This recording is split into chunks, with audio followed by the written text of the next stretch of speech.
So the entire auto industry right now is getting absolutely destroyed. And it's the OEMs, it's the dealers, it's the auctions, it's the consumers, it's the banks. Everyone is losing right now in this environment. There are no winners. Everyone is a loser. So we'll start off by talking about these OEMs, these manufacturers. So what's going on right now is that they have massive buildups in their actual inventory that they're sending out to these dealers. And the big thing is that demand has fallen off of a cliff. Interest rates have gone up. This is no secret. It's been in the market, and it's going to continue to be a massive headwind with these OEMs, because if they're getting these vehicles to dealers and dealers aren't able to sell them as quickly as they have been the last few years, then they're going to have to actually slow down their production, because they don't want to overload these dealers with vehicles, these $80,000, $90,000 trucks that they can't sell.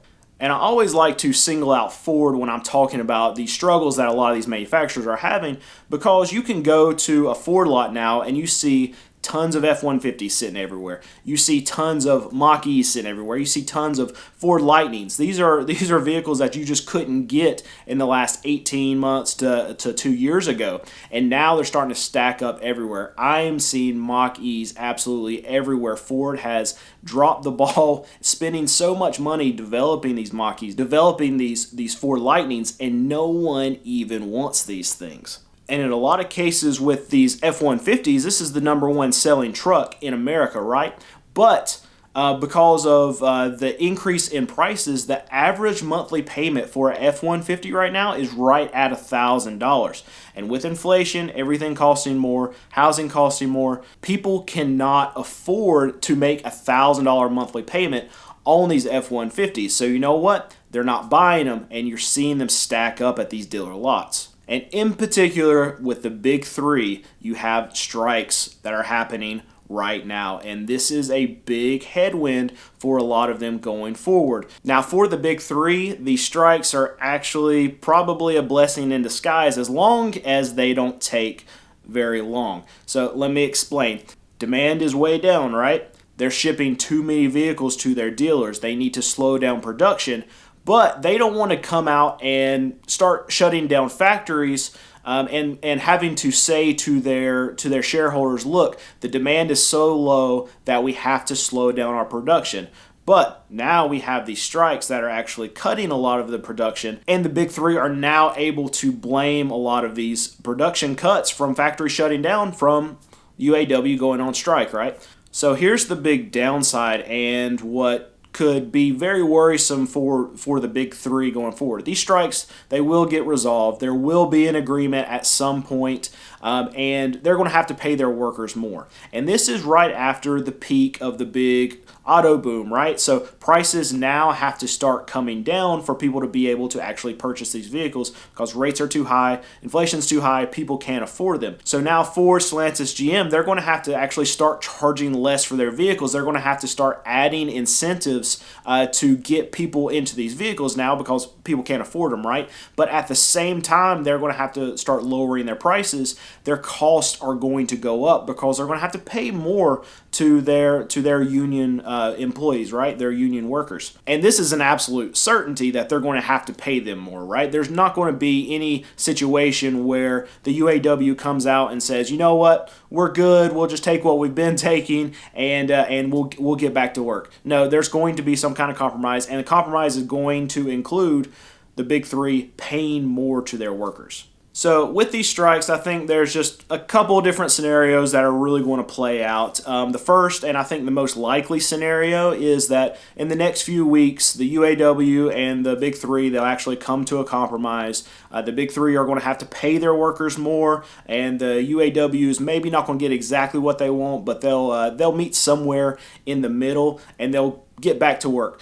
So in this scenario, the negative for the auto manufacturers is that, okay, they need this break from production to limit what they're actually sending out to their dealers, because their dealers are getting overloaded, right? So I don't think in this scenario there's actually going to be enough of a time frame where they have limited enough of their production to slow down these vehicles getting to their dealers. And then after that, they're actually going to have to come out and say, you know what, we're going to have to shut down some of these plants for a couple of weeks or whatever because we're just pumping out too many that we can't sell. And their shareholders are not going to like that at all. I think that's a very likely scenario. So the other scenario is the one that everyone is afraid of, and that is, okay, the strike, it lasts for a very, very long time. And in that scenario, okay, we get to where the big three aren't worried about overloading their dealers anymore because now maybe the sales have caught up with the amount of vehicles that are on these dealer lots. But now we have a freeze in production for maybe months. And in that scenario, we have prices that stay very, very elevated. And in that case, the big three are going to lose a ton of money because they're not getting vehicles out to sell. Dealers are going to lose a ton of money because they're not going to be able to replace the vehicles that they're selling. Consumers are losing in that scenario because prices are going to stay very, very high, and then you're going to see dealer markups come back in because the dealers are going to be scared that they can't replace these vehicles. You're going to have parts issues where you can't get parts for your vehicles if you're going to go fix some of this stuff because these big three, I mean, they control a lot of the parts that come out to actually repair your vehicles too. So everything just gets more expensive in that scenario, and your workers that are sitting on the sidelines, they're not getting paid too. So in that scenario, everyone loses. All right, so now let's talk about these new franchise dealers. So what is happening right now is very similar to what's happening on the OEM side where demand is dried up. They're getting all these vehicles that are being pumped to them from the manufacturers, and they're not selling them. Interest rates are high. They can't get people in loans. Banks have tightened up significantly, and a lot of the people who could get into one of these auto loans to buy a brand new vehicle, now they're not able to get approved for it. So the amount of available customers out there in the buying pool has greatly decreased. And I know that they're not selling as many as they have been in the last few years because we're seeing it at auction, right? So I'm a used car dealer. I go to these auctions, and how we get our cars are from new car dealer trade-ins. And because there are not a ton of vehicles coming through the system in these auctions, it means that these new car dealers, they're not taking a lot of trade-ins. If they're not taking a lot of trade-ins, it's because they're not selling very many new cars. And really, that's to be expected right now, right? Interest rates are high. Prices are still way too high. Customers are getting pinched. No one has any credit. They've used up everything that all the money that they've gotten over the last 3 years. That's all gone. And really, everyone's having a harder time in this economy. And when you're doing that, you're not going out to buy a new car. You're making your car last as long as possible. So this is hitting the new car dealers very hard right now. And because these new dealers are having these struggles, it is hitting smaller guys like me, the smaller used car dealers. We are fighting for very limited inventory at these used car dealer auctions. And what that does is that drives up the prices at these auctions, meaning that the used car dealers have to pay more for it, and then the savings get passed on to the consumer, right? So used car dealer pays more at auction for a vehicle, then the used car dealer has to charge more for this vehicle on the lot. So prices are still ridiculous on the used car side. But what we have seen on the wholesale side is that prices over the last few months have been going down, and they've been going down pretty significantly. It hasn't made its way over to the retail side, but you can see in the wholesale data, there's charts that are released through Cox Automotive. It shows that the wholesale pricing for what used car dealers are getting at these auctions have gone down. Still way too high, but it is coming down. Now, the interesting thing that we have not seen yet is, from what I expect to happen, is that as these bigger used car dealers that buy the newer used inventory, and these new car dealers who are actually they're buying more used vehicles because they're worried about the outcome of these strikes. Those numbers have not hit the data yet. I would anticipate that we would probably see a little bit of a bump in wholesale pricing going forward because we have so many of these dealers that are actually scared that they're going to not have the inventory to be able to fill up their lots again if these strikes last a very long time. And for these used car dealers, other than just having this limited inventory of these auctions for all of us to fight over. We're going through the same thing new car dealers are going through. Money is not available. Inflation's too high. People are not buying as many used vehicles. I've got a lot. We sell cars that are $5,000 and under. And even we are slower than we have been. And I will tell you, because wholesale prices have gone down, our prices that we're actually offering to our customers are lower now. What it had been in the last 6 to 12 months, our sweet spot was somewhere around like $3,500 to $4,000. Now we're down to about $3,000 to $3,500 is where most of our vehicles are priced, and we are slower now than we were then. And it's not a thing about the quality. It's not like these cars that they're getting there and these people don't want to buy the cars. The volume of calls, the volume of leads actually coming in is much less than what it had been, even though our prices are cheaper now than they were 6 to 12 months ago.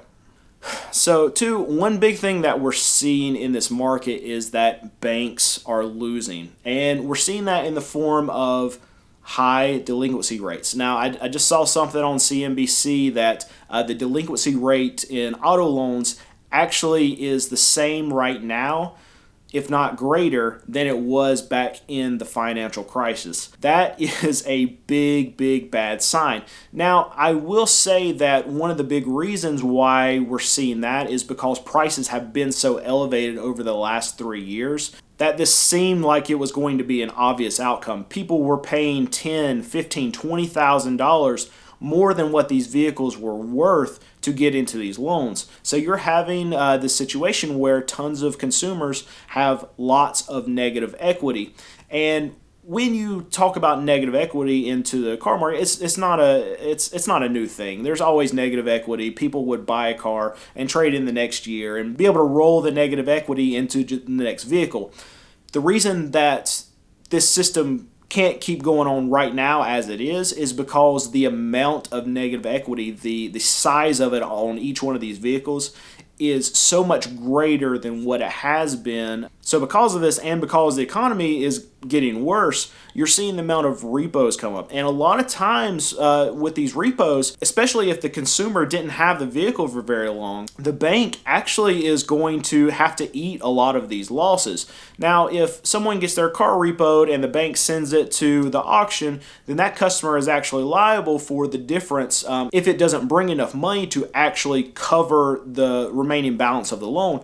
But you have to remember, these customers, they couldn't pay for the loan to begin with. So they're not going to be able to give the bank the difference. So a lot of times the bank is just going to have to actually eat a lot of this money that's coming off of these bad loans. All right, so now for the last loser and the biggest loser, and that's you, the consumer. So what's hitting the consumer right now is that prices are still way too high. Dealers are still charging crazy markups, crazy add-ons. Credit is harder to get. It is harder for you to get approved for a loan. Interest rates are high, so when you're getting into a loan, you're paying way too much for it. Inflation is killing you right now. Everything costs more. Monthly payments are at an all-time high for vehicles. These OEMs are not trying to make affordable vehicles anymore. Just look in the case of Ford, GM, Stellantis. They're not making affordable sedans anymore. All it is trucks, big SUVs, high-margin products. And now with the strikes going on, prices are going to stay elevated for even longer. Not to mention that the price of parts is now going to go up. So even if you don't want to buy a vehicle, if you need to go fix your car, it's going to cost you more going forward the longer that these strikes